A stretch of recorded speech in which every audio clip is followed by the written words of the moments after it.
It was a quiet Saturday morning in a small backyard outside Columbus, Ohio, when a retired schoolteacher named Linda stood staring at her raised garden bed, wondering why 3 seasons of effort had given her nothing but stunted, tangled roots.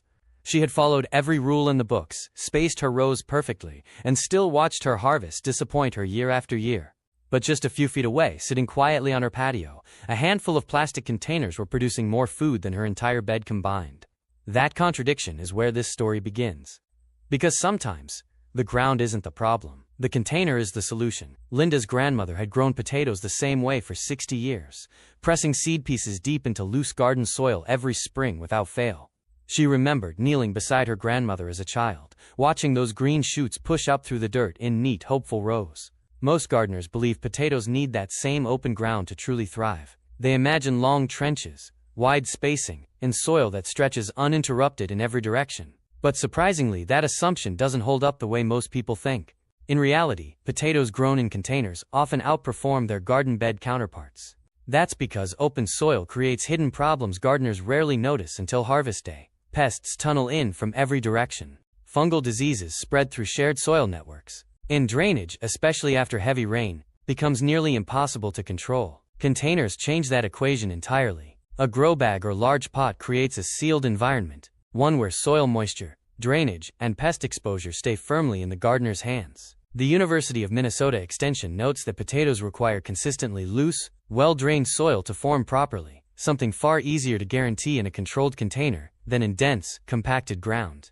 There's another advantage most people overlook. Potatoes grow upward from their seed piece, forming new tubers along the buried stem. This is a process called hilling, and it's where containers truly reveal their strength. As the plant grows, gardeners simply add more soil or straw around the stem. In a garden bed, this means constant digging and disruption. In a container, it's as simple as pouring in another few inches of soil. The result is a taller growing column, more room for tubers to form, and significantly less physical strain. Even better, harvesting becomes almost effortless. Instead of digging blindly through packed earth and risking damage to the crop, a gardener can simply tip the container over. The entire harvest spills out, clean and intact, onto a tarp. No accidental fork through a potato. No hours spent sifting through soil by hand. Interestingly, this method has quietly become a favorite among small space growers across the country, from Ohio patios to Texas balconies. Yield estimates vary, but many container growers report harvests comparable to traditional beds, using a fraction of the space. That's the part Linda hadn't expected. Her grandmother's method wasn't wrong. It was simply built for a different kind of space, one with room to spare. Once she switched to containers, everything changed. Cleaner harvests, fewer pests, and potatoes that seemed, somehow, more abundant than the ones grown in open ground. One more reason container potatoes work so well. They can be grown almost anywhere. Sun-drenched patios, apartment balconies, even a sunny corner of a driveway. The ground, it turns out, was never the requirement. Space with sunlight always was. 2 states away, in a small suburb outside Dallas, a woman named Renee had given up on carrots entirely. Every spring she planted them in her backyard bed, and every fall she pulled up the same disappointing result. Short, forked, oddly twisted roots that looked nothing like the smooth orange carrots in seed catalogs. She assumed she simply didn't have the touch for root vegetables.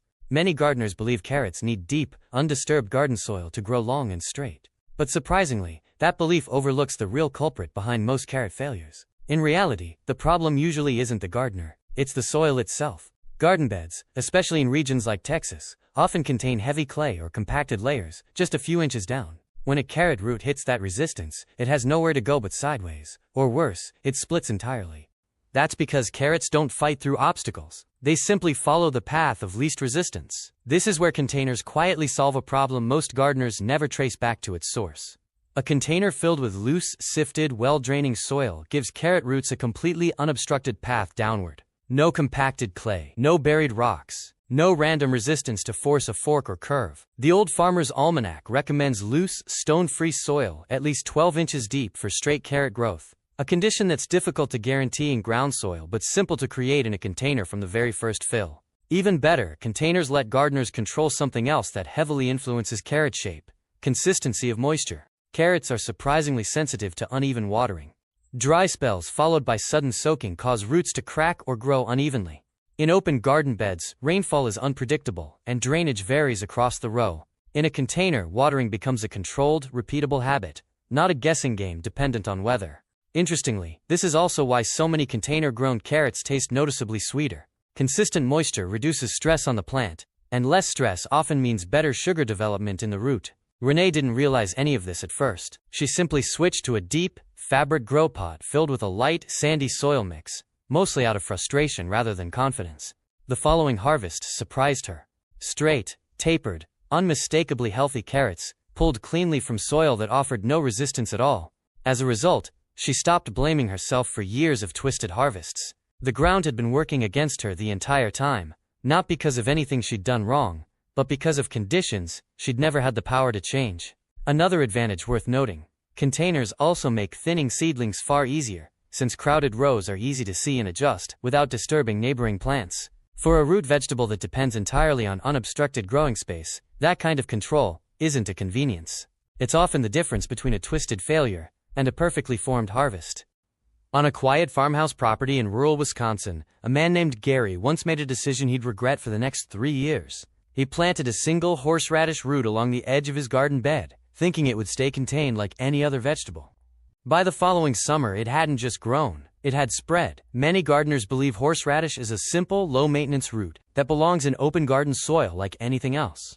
But surprisingly, that assumption ignores what makes horseradish fundamentally different from most vegetables. In reality, horseradish is one of the most aggressive perennial roots a gardener can plant. Its root system doesn't just grow downward, it spreads laterally, sending out new shoots from broken root fragments left behind in the soil. That's because even a small piece, as little as an inch, left behind during harvest can regenerate into an entirely new plant. Gary learned this the hard way. What started as a single root became a small forest of horseradish plants, encroaching on his tomatoes, his peppers, and eventually half his garden bed. This is exactly the kind of problem containers were built to solve. A large, sturdy pot creates a hard physical boundary that horseradish simply cannot cross.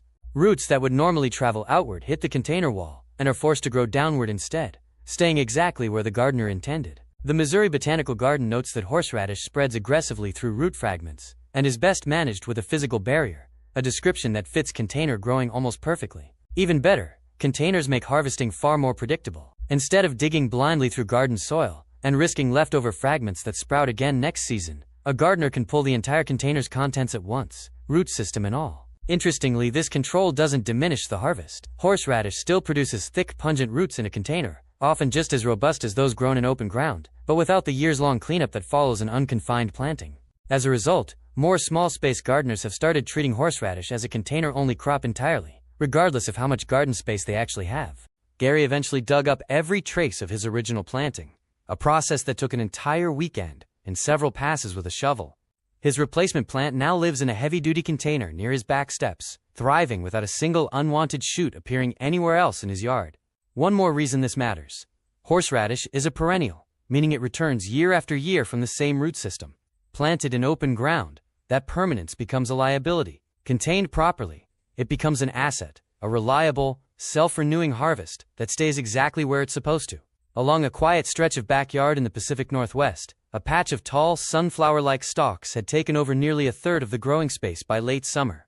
Neighbors often stopped to ask what they were, mistaking them for wild volunteers rather than something deliberately planted. Most people assume this plant, often called a sunchoke, behaves like any other root vegetable in the garden. But that assumption rarely survives a single growing season. In reality, Jerusalem artichokes are closer to a wildflower than a tame vegetable. They multiply rapidly underground, sending out new tubers in every direction, often resurfacing the following year even after a supposedly complete harvest. That's because missing just one small tuber is enough to restart the entire colony. This is where containers offer something ground soil simply can't. A large, deep pot creates a fixed boundary the plant's spreading roots cannot escape. Instead of colonizing nearby garden beds, the tubers stay concentrated in one contained space, making both growth and harvest far easier to manage. The University of Illinois Extension describes sunchokes as highly invasive, once established in open soil, often persisting for years despite repeated removal attempts. That single trait explains why so many experienced gardeners now treat this plant as container only, regardless of how much yard space they have. Even better, containment doesn't come at the cost of yield. A single healthy plant, properly contained, can still produce several pounds of tubers by the end of the season. The size of the harvest has far more to do with sunlight and soil richness than with how much room the roots are given to wander. Interestingly, sunchokes also tolerate poor soil and neglect better than most root vegetables, which makes them an appealing option for beginner gardeners looking for a low-maintenance, high-yield crop. Their tall stalks, often reaching 6 feet or more, can double as a natural privacy screen along a patio or balcony railing. Harvesting from a container also solves a practical problem many gardeners don't anticipate. In open ground, digging out every last tuber is nearly impossible, since they scatter in unpredictable directions beneath the surface. In a container, the entire root mass can simply be dumped out and sorted by hand. As a result, container growers report far less frustration at harvest time, and far fewer surprise sprouts appearing the following spring in places they were never meant to grow. One more advantage worth noting. Sunchokes are a nutrient-dense, low-glycemic root, often appealing to gardeners managing blood sugar concerns. Grown in a controlled container, that health benefit comes without the years of unwanted spread that so often accompany this deceptively ordinary-looking plant. Few plants earn a warning label the way mint does, yet most beginner gardeners still treat it like any other kitchen herb, tucking a small start into the corner of a raised bed without a second thought. Within a single season, that corner is often unrecognizable. Most people assume herbs, mint included, belong in the same open soil as everything else in the garden. But that assumption tends to backfire faster with mint than with almost any other plant. In reality, mint spreads through underground runners called rhizomes, which travel horizontally beneath the soil and send up new shoots wherever they resurface. That's because mint isn't really growing outward so much as colonizing, claiming new territory season after season, with very little resistance. Gardening extensions across the country, including Cornell's Cooperative Extension, specifically warn against planting mint directly in garden beds, recommending containment as the only reliable method of control. Once established in open ground, mint is notoriously difficult to fully remove, since any leftover rhizome fragment can regenerate an entirely new plant. This is exactly the kind of problem a container solves without any extra effort. A simple pot, even a modest one, creates a physical barrier those rhizomes cannot cross. Roots that would otherwise spread outward are forced to circle within the container instead, keeping the plant exactly where it was intended to stay. Even better, mint actually seems to thrive under this kind of restriction. Confined roots often produce denser, more compact growth, resulting in a fuller plant with more usable leaves per square foot than the sprawling, leggy version that takes over open ground. Interestingly, mint also tolerates partial shade far better than most herbs, making it a strong candidate for containers placed in the cooler corners of a patio or balcony, spaces too shaded for sun-loving vegetables. That flexibility is part of why mint remains one of the most commonly grown container herbs in the country, despite its reputation for aggressive spread. Regular trimming helps as well. Cutting the plant back encourages bushier growth and prevents it from becoming woody or sparse at the base, a simple habit that keeps container mint productive for years. As a result, gardeners who once feared mint's reputation often become its biggest advocates, once they realize the plant's aggressive nature only becomes a problem in open soil, never in a properly sized pot. One more detail worth remembering. Mint cross-pollinates and hybridizes easily, with other mint varieties planted nearby. Keeping each variety in its own separate container doesn't just control spread, it also preserves the distinct flavor of each type, from spearmint to peppermint, without them blending into something less useful in the kitchen. By midsummer, a single zucchini plant can sprawl across 6 feet of garden bed, its broad leaves shading out everything nearby, and its vines creeping into pathways never meant to be part of the plant's territory. For gardeners working with limited space, that kind of spread often feels like an immediate disqualification. Most people assume squash simply needs room, and plenty of it, to produce a meaningful harvest. But that assumption doesn't hold up as firmly as it seems. In reality, zucchini's sprawling habit has less to do with necessity, and more to do with default growing conditions. Left unsupported, the plant spreads outward, because there's nothing encouraging it to grow any other way. Give it structure instead, and its behavior changes entirely. That's because zucchini can be trained to grow vertically, using a simple trellis or stake system anchored directly in a large container. Instead of sprawling across the ground, the vine climbs upward, taking up a fraction of the footprint it would otherwise require. The advantages go beyond saved space. Vertical growth improves air circulation around the leaves, which significantly reduces the powdery mildew that so often plagues ground-grown squash by midsummer. The Cornell Vegetable Program notes that improved airflow is one of the most effective non-chemical defenses against fungal disease in squash plants, something container growing naturally provides. Even better, elevated fruit rarely touches damp soil, which means less rot and cleaner harvest overall. Fruit hanging from a trellis is also easier to spot, so it's far less likely to be forgotten and overgrown into an oversized, seedy zucchini. Interestingly, container-grown squash plants often produce just as heavily as their ground-grown counterparts, provided the pot is large enough and pollination isn't interrupted. Since squash relies on pollinators to move between male and female flowers, placing containers somewhere bees can easily access matters more than the container itself. One more consideration deserves attention. Squash plants are heavy feeders, drawing significant nutrients from the soil throughout the season. In a container, that soil is finite, which makes regular feeding far more important than it would be in open ground, where roots can seek out nutrients further afield. As a result, container squash growers typically supplement with compost or fertilizer every few weeks, a small habit that keeps production steady from early summer through the first frost. That single trellis, it turns out, solves nearly every problem gardeners associate with squash. Less sprawl, less disease, cleaner fruit, and a harvest that fits comfortably on a patio instead of demanding an entire garden bed to itself. Along fences, over trellises, and across entire garden beds, cucumber vines have a reputation for wandering wherever they please. For a plant that can send runners 8 feet or more in a single season, the idea of growing it in a container seems almost contradictory. Most people assume cucumbers need that open sprawl to produce a proper harvest, but that assumption misses something important about how cucumbers actually grow. In reality, cucumbers are natural climbers, not natural sprawlers. Left on the ground, they extend outward, simply because there's nothing nearby to grip onto. Give the plant a vertical structure instead, and it climbs eagerly, using its tendrils to pull itself upward rather than crawling across the soil. That's because a trellised cucumber vine behaves fundamentally differently than a ground-grown one. Vertical growth keeps leaves and fruit elevated, away from soil-borne fungal spores that thrive in damp, low-lying conditions. The University of Maryland Extension notes that vertical growing significantly reduces fungal disease pressure in cucumbers, since improved airflow around the leaves keeps moisture from lingering long enough to cause problems. Even better, trellised cucumbers tend to grow straighter. Fruit hanging freely in the air develops without the pressure or obstruction of soil and surrounding foliage, resulting in cleaner, more uniform cucumbers compared to those that curl or bend while resting on the ground. Interestingly, container growing also gives gardeners more precise control over watering consistency, which matters more for cucumbers than most people realize. Uneven watering is one of the leading causes of bitterness in cucumber fruit. A container, watered on a predictable schedule, helps avoid the dry then flood cycle that so often occurs in open garden beds during unpredictable weather. That consistency translates directly into flavor. Many container growers report sweeter, less bitter cucumbers simply because moisture never swings to extremes the way it can in ground soil exposed to rain and drought in the same week. As a result, a single well-supported container plant can produce a steady, reliable harvest throughout the summer, often surprising gardeners, who expected the smaller footprint to mean a smaller yield. One more advantage worth noting. Elevated, trellised cucumbers are simply easier to harvest. Fruit hanging at eye level is harder to miss, which means fewer overripe, yellowing cucumbers hiding beneath leaves, the way they often do in sprawling garden rows. A single stake, a length of netting, or even a repurposed piece of fencing is often all it takes. The vine does the rest, climbing steadily upward and turning what looks like a space limitation into one of the plant's most productive growing conditions.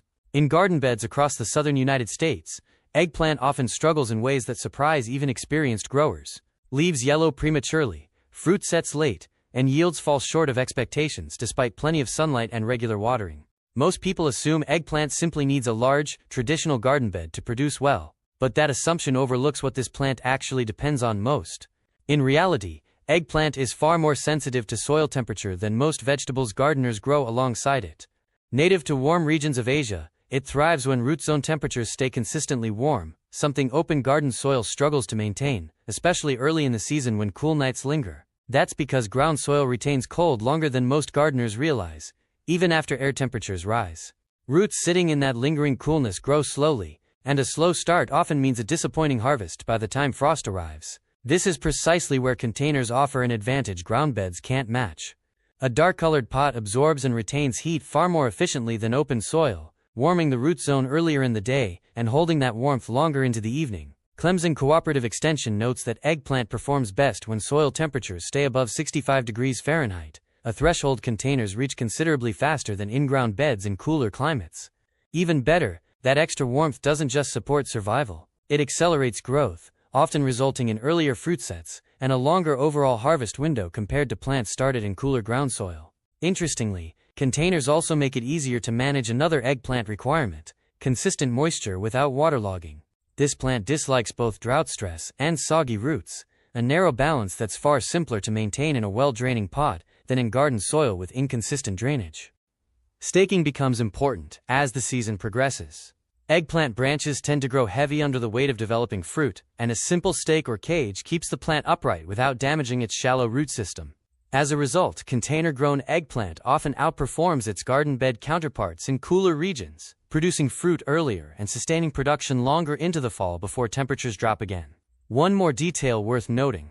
Eggplant belongs to the nightshade family alongside tomatoes and peppers, and shares their preference for warm, stable root conditions. Grouping these heat-loving plants together in containers, rather than scattering them through a mixed garden bed, often gives all three a noticeably stronger season. That warmth, more than space or soil volume, turns out to be the real deciding factor behind a strong eggplant harvest, one that containers are simply better equipped to provide. Root vegetables have a reputation for demanding traditional garden beds, deep and undisturbed, the kind of setup most beginner gardeners assume is non-negotiable. Beets often get placed in that same category, planted directly into ground soil out of habit rather than necessity. Most people assume beets need that same open bed to develop properly, but that assumption overlooks the one factor beets are most sensitive to. In reality, beets depend heavily on consistent soil moisture throughout their growing cycle. Uneven watering doesn't just slow their growth, it directly affects the root's texture, often resulting in beets that turn woody, fibrous, or oddly shaped by harvest time. That's because beets, unlike many root vegetables, swell gradually and steadily, rather than in one final growth spurt. Any interruption in that steady moisture supply shows up directly in the final texture of the root. Garden beds, exposed to unpredictable rainfall and inconsistent drainage, make that steady moisture difficult to guarantee. A container solves this by putting watering entirely in the gardener's hands, rather than leaving it to weather. The University of Wisconsin-Madison Extension notes that beets require even moisture levels for proper root development, identifying inconsistent watering as one of the leading causes of poor texture in homegrown beets. Even better, containers make it simple to control soil composition from the very beginning. Beets prefer loose, stone-free soil, since compacted ground or buried debris can cause the root to split or grow asymmetrically, much like the resistance carrots face underground. Interestingly, a shallow, wide container often works better for beets than a deep one, since the root itself doesn't grow especially far down, but does need horizontal space to swell properly without crowding its neighbors. Spacing matters more than most beginners expect. Beets are often direct-seeded too densely, and thinning seedlings early, once they reach a few inches tall, gives remaining plants the room they need to develop fully sized roots rather than staying small and crowded. As a result, container-grown beets frequently produce more uniform, tender roots than those left to compete for space and moisture in a traditional bed. One more advantage deserves attention. Beet greens are entirely edible, offering a second harvest from the same plant.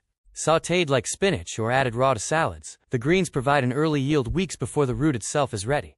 That dual harvest, paired with the moisture control containers naturally provide, makes beets a far more forgiving crop in a pot than most gardeners expect from a vegetable so closely associated with traditional in-ground growing. Leafy greens are often the first crop new gardeners attempt, and bok choy in particular gets planted in wide garden rows out of habit, spaced the way older cabbage family vegetables have traditionally been grown for generations. Most people assume this kind of leafy green needs that same generous row spacing to develop properly, but that assumption doesn't account for how quickly bok choy actually matures. In reality, bok choy is one of the fastest growing vegetables available to home gardeners, often reaching harvest size in just over a month. That short growing cycle changes the entire calculation around space, since the plant simply doesn't stay in the ground long enough to need the room larger, slower crops require. That's because bok choy's root system stays relatively shallow and compact, drawing nutrients from a small surrounding area rather than spreading wide in search of resources the way deeper-rooted vegetables do. This makes it particularly well suited to containers, where shallow, consistent soil conditions match exactly what the plant needs to thrive. The University of California Cooperative Extension notes that bok choy performs best in cool temperatures and consistently moist soil, both conditions considerably easier to maintain in a container than in an exposed garden bed during unpredictable spring or fall weather. Even better, containers make succession planting remarkably simple. Because bok choy matures so quickly, gardeners can start a new container every couple of weeks, creating a rolling harvest instead of one large crop that all matures and needs eating at the same time. Interestingly, bok choy tends to bolt, meaning it flowers and turns bitter when exposed to sudden heat spikes. A container offers a practical advantage here too, since it can simply be moved to a shadier spot during an unexpected warm stretch, something impossible with an in-ground planting. As a result, container growers often get more usable harvests per season than gardeners working with a single fixed bed, simply by rotating plantings through available pots as space frees up. One more detail worth noting. Bok choy's compact size means several plants can share a single wide, shallow container, provided each has roughly 6 inches of space to develop properly. That combination, fast growth, shallow roots and heat sensitivity, makes bok choy one of the clearest examples of a vegetable that doesn't just tolerate container growing. It genuinely performs better in the controlled, adaptable environment a pot provides. Few plants transform a garden bed, quite like sweet potatoes. What starts as a small slip in early summer can, by August, become a dense tangle of vines, stretching 6 feet or more in every direction, swallowing pathways and crowding out neighboring crops. Most people assume sweet potatoes need that kind of sprawling ground space to produce a proper harvest. But that assumption confuses the vine's behavior with the plant's actual requirements. In reality, sweet potato vines spread simply because nothing stops them, not because the tubers themselves need that much room to develop. The vines are foliage, gathering sunlight, while the actual harvest forms underground in a much more contained area near the base of the plant. That's because sweet potato tubers grow outward from the main root system in a relatively compact radius, closer to the crown of the plant than most gardeners assume based on how far the vines above ground appear to travel. This distinction is exactly what makes containers, particularly large grow bags, so effective for this crop. A deep, sturdy container gives tubers ample room to develop below the soil line, while the vines above are free to trail over the container's edge without consuming garden bed space that other crops would otherwise use. The Clemson Cooperative Extension notes that sweet potatoes require loose, well-draining soil at least 12 inches deep, a condition easily created in a grow bag but often inconsistent in ground soil layered with clay or compacted subsoil. Even better, containers make harvest dramatically simpler. In open ground, digging out every tuber without slicing into them requires careful, time-consuming excavation. In a grow bag, the entire container can be tipped over, revealing the full harvest at once, undamaged and easy to sort. Interestingly, sweet potatoes also require warm soil to properly form tubers, and dark-colored containers absorb heat more efficiently than surrounding garden beds, often giving container-grown plants a head start in cooler climates or during unpredictable spring weather. As a result, gardeners in shorter growing seasons frequently find more success with container sweet potatoes than with in-ground plantings, simply because the soil warms faster and stays warm longer. One more advantage worth mentioning: the vines themselves are edible, sometimes prepared similarly to leafy greens in Southern and Caribbean cooking, offering an additional harvest from a plant most gardeners only think to eat once, at the very end of the season. That contained root system, paired with a heat-retaining container, turns out to make far more sense for sweet potatoes than the sprawling garden bed most gardeners default to, without realizing there's a better option. Ginger has long been treated as an exotic crop, something reserved for tropical climates with year-round warmth and humidity most home gardeners simply don't have access to. Most people assume ginger can only be grown successfully in those specific outdoor conditions, but that assumption overlooks how the plant actually behaves once its environment is properly controlled.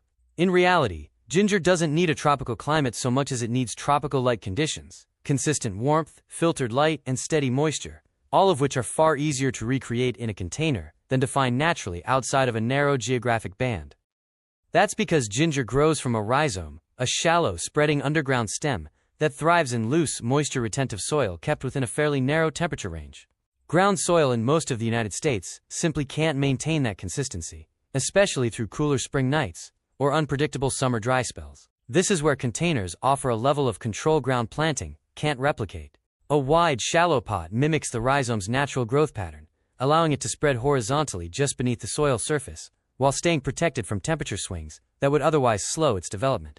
The University of Hawaii's College of Tropical Agriculture notes that ginger requires filtered sunlight and consistently moist, well-draining soil, conditions considerably easier to maintain in a container placed on a shaded porch or patio than in an open garden bed exposed to full sun and variable rainfall. Even better, containers make it simple to move ginger indoors when temperatures drop, extending the growing season well beyond what outdoor ground planting would allow in most American climates. Interestingly, ginger's growing cycle is notably long, often 8 to 10 months from planting to harvest, which makes the added protection and consistency of a container even more valuable over such an extended stretch. As a result, container-grown ginger has become increasingly popular, even in regions far outside its native tropical range, with gardeners in the Midwest and Northeast successfully producing usable harvests entirely through pot cultivation. One more detail worth noting: a piece of ginger root from an ordinary grocery store, provided it hasn't been treated with a growth inhibitor, can often be used to start an entirely new plant, making this one of the most accessible crops on the list despite its exotic reputation. That accessibility, paired with the level of climate control only a container can offer, makes ginger a clear example of a plant whose growing requirements were never really about geography.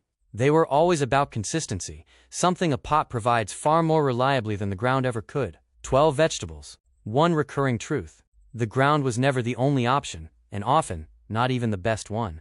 Containers offer something open beds rarely can: control over soil, moisture, temperature, and space itself. Which of these 12 will find a home on your patio first? The answer might surprise you.